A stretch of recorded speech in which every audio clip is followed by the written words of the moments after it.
ரொம்ப நாளா எதிர்பார்த்துட்டு இருந்த ஒரு விஷயம் தான். வேற ஒண்ணும் இல்ல. பேரண்ட்ஸ் டீச்சர்ஸ் மீட்டிங் தான்.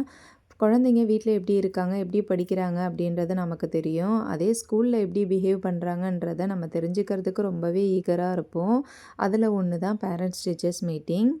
வீட்ல இருக்கிறதுக்கும், ஸ்கூல்ல இருக்கிறதுக்கும் வேற வேற ஃபேஸ் மாதிரியே இருந்தது. ரொம்ப பவ்யமா இருந்த மாதிரி இருந்தாங்க. பரவால்ல, அவங்க மேம் கிட்ட ரொம்ப நல்ல காம்ப்ளிமெண்ட்ஸே கிடைச்சது. ரொம்ப ஹாப்பியா இருந்துச்சு.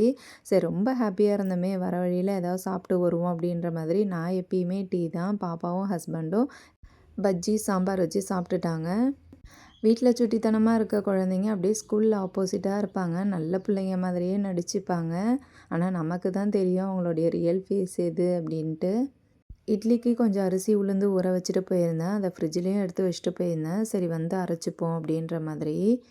கிட்டத்தட்ட நான் மறந்துட்டேனே சொல்லலாம். டியூஷன்லாம் முடிச்சுட்டு ஒரு 9:30க்கு மேல தான் அரைக்கணுன்ற ஞாபகமே வந்தது. அதுக்கப்புறம் தான் கடகடன்னு எடுத்து அரைக்க போட்டு இருந்தேன். மாவு அரைச்சுலாம் முடிச்சுட்டு வந்து படுக்கிறதுக்கே 11:00 கிட்ட ஆயிடுச்சு.